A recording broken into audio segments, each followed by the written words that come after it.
Hello there. I'm Black Bright News. I want to talk about council housing, how it's changed since I got my first council house. And I'm just sharing a part of me, but also bringing into context why the housing waiting list is so long now. So I want to take you back a little to the 1970s. Back then, if you applied for a council home, you might have waited 6 months, like I did. 6 months could feel like forever, but there was a clear path: apply, wait a short while, and then you get a home. Life felt more predictable, at least in that sense, even though I didn't realise it at the time. For me, temporary accommodation felt precarious, but I was grateful to have a roof over my head, and being housed was worth the wait. I felt proud getting my first key to a door that was mine. I was homeless, 21 years old, with a 7-month-old baby. I had fled an abusive marriage. Fast forward to today, and the waiting list looks very different. I know people who have been waiting for 17 years. 17 years, that's almost a lifetime. If you're listening and you've been waiting even a fraction of that, I want you to know you're not alone. And it's not because the council is ignoring you, it's because the system has changed and the pressures on it are enormous. The demand for council housing has grown and grown since 1970s. There are more people now, more families, more single parents, more young adults needing their first home. People move into cities for work or education, and they stay there, adding pressure on already stretched resources. At the same time, thousands of council homes were sold off in policies like right to buy, and many were never replaced. That means fewer homes available now than there were back then, even as the population keeps rising. Private rents have skyrocketed, property prices have grown faster than wages, and jobs have become less secure. So more people who would once have rented privately now turn to council housing. And here's the complicated part. Even though councils formally say they assess suitability, affordability, and stability, many applicants feel differently. In practice, it often seems that as long as someone has a roof over their head, regardless of how unsafe, overcrowded, or unaffordable it is, they are expected to be grateful, and their long term need is pushed lower down the list. That's the perception. Many private renters live in overcrowded flats, in buildings that aren't safe, or in homes that cannot accommodate disabilities or medical needs. Others are barely able to keep up with the high rents, leaving them financially stretched and at risk of losing their tenancy. Some are facing evictions or their leases are ending and they simply cannot find affordable alternatives.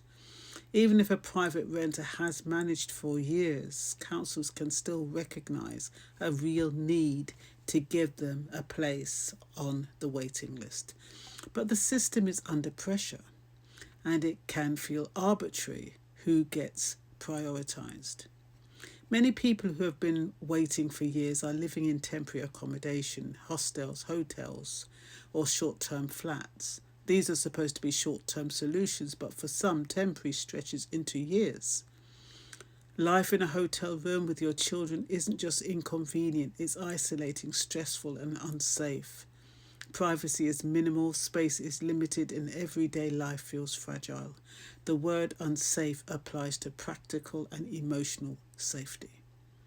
The room may physically shelter, but it doesn't provide stability, privacy, or security of a new home. Others may sofa surf with family or friends or try to keep up with an expensive private rental. And some even face periods of rough sleeping, despite the council's legal obligations to help. Here's the truth. Surviving like this is not the same as living. People on long waiting lists aren't just looking for a roof over their head, they're looking for permanence and stability. They want a home where they can put down roots, raise children, plan their future, and feel secure. That's why being overlooked or seeing others prioritised can feel so unfair. And that's where the New Home Council, fraud, and Operation Chandrilla become so significant. These investigations revealed how council homes, which should go to those in genuine need, were being allocated improperly, sometimes to people who were not eligible or who had misrepresented their circumstances. Thousands of people were essentially cut out of fair chance at housing because others were exploiting the system. When you're on a waiting list for years, seeing this happen can be infuriating, and it highlights why councils have to balance fairness with strict checks. These operations are painful reminders of why the rules exist, but also why people who really need homes can feel frustrated, angry, and invisible. So who gets priority? Well, priority goes to people in urgent need, those who are homeless or at risk of homelessness, living in unsafe or overcrowded conditions, or whose health or medical needs require a suitable home. People in temporary accommodation, even if it's a hotel, often fall in this category. So you may think, that's me. I'm in a hotel. I meet all that criterion. Why am I still waiting? And that frustration is entirely valid. The system intends to be fair and prioritise urgent cases, but the reality is complex, slow, and sometimes opaque, which can make people feel invisible. And even then, they are competing with many others in urgent need. And like I said earlier, the supply of homes is far smaller than demand.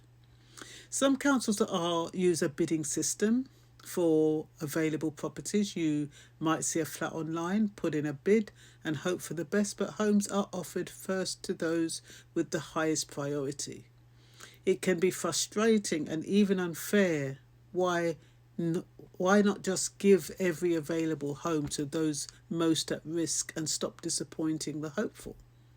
The truth is, councils have to balance urgency with suitability. Homes have to match household size, location, and medical and accessibility needs. Even when someone is high priority, the right property might not exist yet. With far more people in need than homes available, some applicants inevitably wait longer, and the system, despite good intentions, can feel slow and impersonal. It can feel discouraging when you've waited for years, even decades, and still don't get an offer. But the system isn't against you. It's trying to be fair to make sure that the people who are most at risk are helped first. It doesn't feel that way. It's normal to feel frustrated, angry, or even hopeless, wondering if you'll ever feel safe in your own home. These feelings are real and valid, but understanding why the waiting list is so long, why private renters and temporary accommodation residents might still have legitimate claims, and why fraud investigations like New Home and Operation Chandrilla matter, can help take some of the sting out of the uncertainty. And one day, where am I?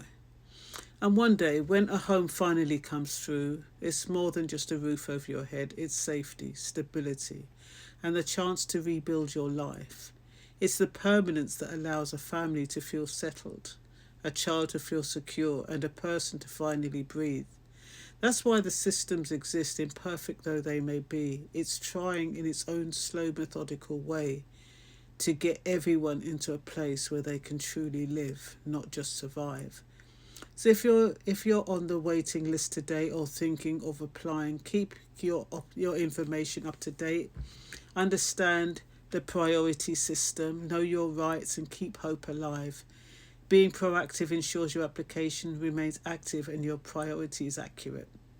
While you wait there are steps you can take, looking into other housing options if you're eligible, like housing associations, shared ownership schemes, and other support. Waiting doesn't mean doing nothing. Waiting for a council house is sometimes painfully long, but it's not endless. And when your time comes, it's not just a house. You finally get a home, a place to call your own, a foundation for your life. And yeah, like I said, it just seems as though you are waiting forever, and all of this seems like it's a load of hogwash. But you know, when you think about people who have council houses, they don't leave, do they? They're there forever. They're permanent. So who gets a shot?